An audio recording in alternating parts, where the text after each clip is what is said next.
Hello, good evening. Welcome to tonight's training event titled No One Does It Like Me.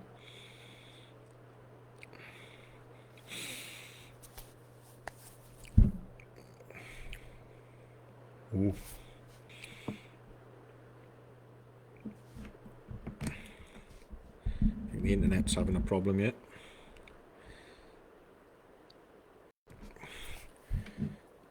I'll start again. Welcome to tonight's training event. No one does it like me. My name's Andy Crook, and I'm the creator of the training course called The Business of Diagnostics. I spent 3 years researching the topics in the course, and I expanded them out to the whole of my business, and that's the idea behind the training topics that we're covering in these live events, is to share with you some of the findings of that research to put that course together, so we can all take small actions towards making a better business. So tonight's subject: no one does it like me. So, have you ever felt yourself or heard yourself saying, no one does it quite like me? What we really mean is no one does it as good as me. But I didn't really want to put that on the title. So, why is that? Why, as the business owner, do we sit there or look at somebody else when they're attempting a task and think, no one does it as well as I do it? And what does that mean to the business owner? So, even if you're a solopreneur or a sole trader, you can still take something from tonight's training topic, because there are various ways in which you can delegate tasks successfully. And we're going to go through some of the findings from my research into this subject when I was doing the research for the business of diagnostics, and also the research that I put into place within my business is we're going to talk about a little bit here. I'll just say hello to Connor, which means I can't speak and type at the same time. I'm not that good, see? Maybe I should get someone to do that for me. So, what does it mean if we're always doing tasks within the business because we don't think anybody can do it as well as us? Well, I suppose what it does mean is we've got a job for life. Now, if you've seen some of my other trainings, you know what I think job stands for. Job stands for just over broke. Because if we're doing everything within the business, it can only grow to the level of the capability of the amount of work you can do. So if you find it difficult to let go of tasks, now, it is difficult to do this when, especially when the business is in infancy, and you're moving into adolescence. If you don't know what those they mean, there's a training topic on the stages of business, which is well worth a read or a listen to. Is basically when you start employing people, and you start to delegate work out to them. You're naturally going to be critical of people doing that work, and there are some sort of real problems with that, as a way of going about business, because it means the staff sort of feel undervalued. They're not trusted, and you've got to sort of nurture a situation whereby your staff want to be given responsibility. You may look at them and think, nah, they don't. But generally they do. People want to grow within themselves. As long as you don't overwhelm them with stuff, and you support them when you give them delegate work to them. You just don't. So there you go, and on you go, and they really do thrive within the environment. So the problem with you being the person who only does certain work within the business, as the business tries to grow, is means you're tied to that business forever. Now, to begin with, that's no biggie. But if your role within the business means that you've got several hats. Now, most business owners do wear several hats. Means that you can only wear one hat at a time. Whereas if you've employed someone, they could be wearing one of your hats at that particular point in time, and you could be wearing a different one. Therefore, you could be earning more than if you were wearing one hat and then had to go and do another job. Obviously, it stands to reason.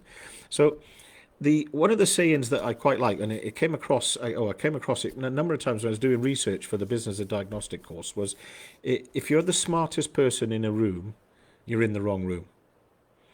If you're the smartest person in a room, you're in the wrong room. Now, sometimes you think, you know what, you know, I feel like I am the smartest person in this room. I'm the only one around here that knows what they're doing. Well, that means everybody else is in the right room and you're not. So you need to start to move in terms of your networking events, where you're hanging out, and try and grow yourself. And what that will do is it'll release sort of brain space for you, as well as challenge you as an individual, which means then you can challenge your staff a bit more. So think about that. If you think you're the best at doing everything in your business, and you've got 2 or 3 members of staff, or even a business partner, and you still think you're the best at doing everything, no one does it quite as well as you, you've employed the wrong people. Surely. It takes a bit of thinking about, doesn't it? You can't be brilliant at everything. Now, as a business owner, as a small business owner especially, you find yourself doing lots of tasks, and you find yourself doing them okay, yeah, but not as good as somebody else could.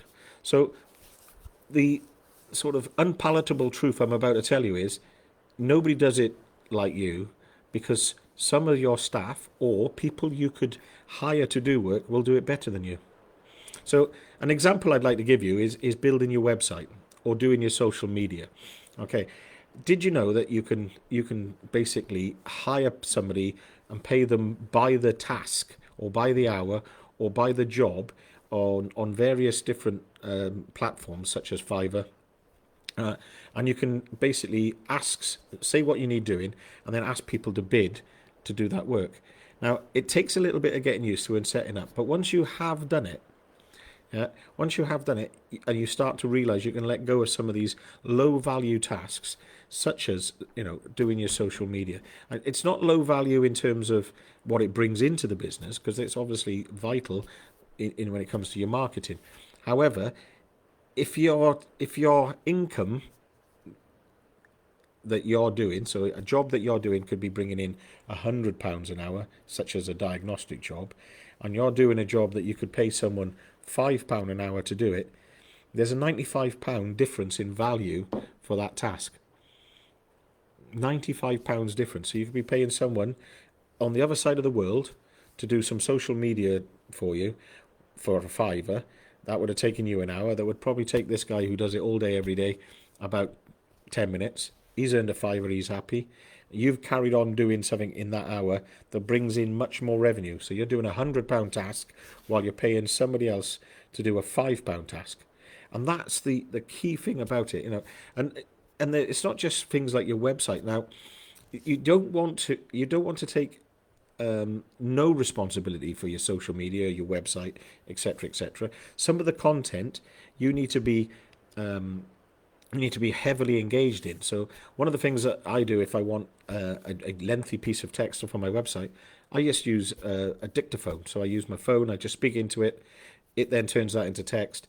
I then send that over to a Google Doc, and then I correct any of the ums and ahs or whatever that comes up in it, and then I put it on to social media that way. And it saves me having to type it, because typing's a little bit laborious, and not many people who are mechanics, are 60 words a minute typists, are they? Let's be fair.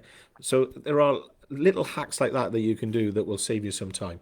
But in the main, what you need to recognize as the business owner are the high value tasks that you can be doing.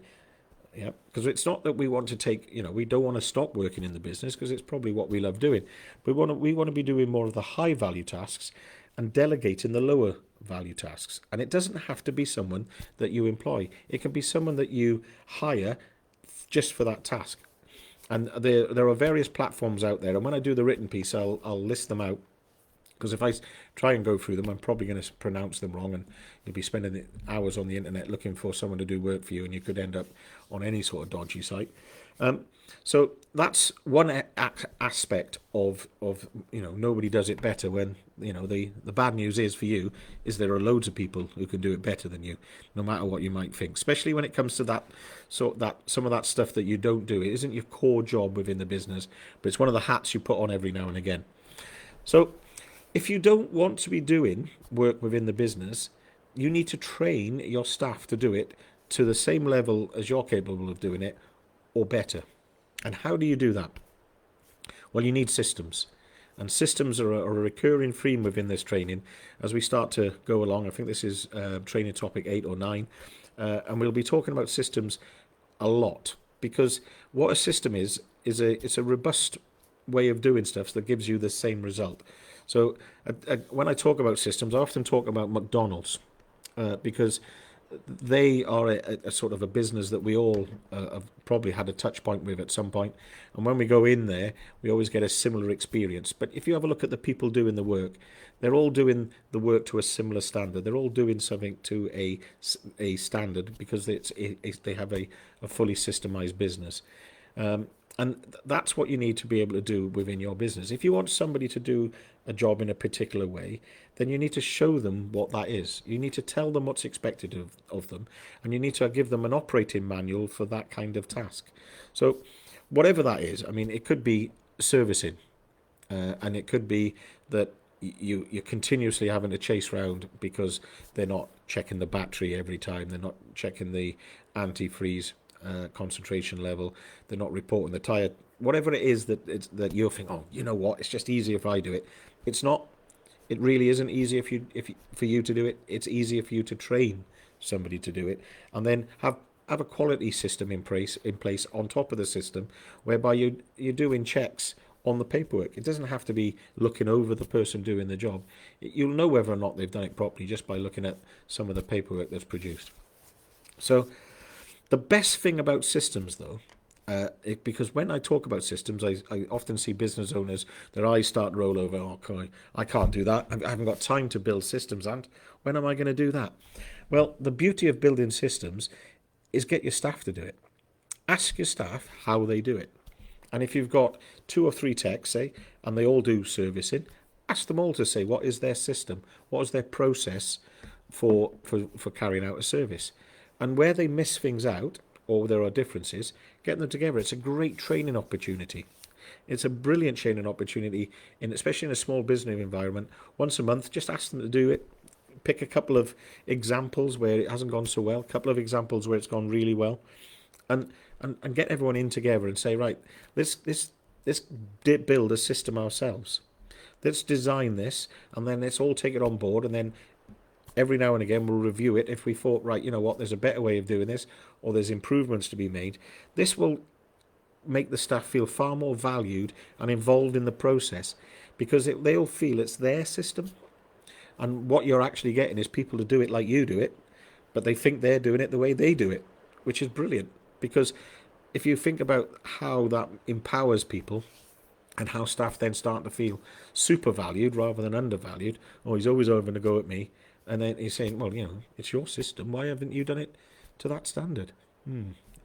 They take a little bit more ownership. It's a really, really powerful thing.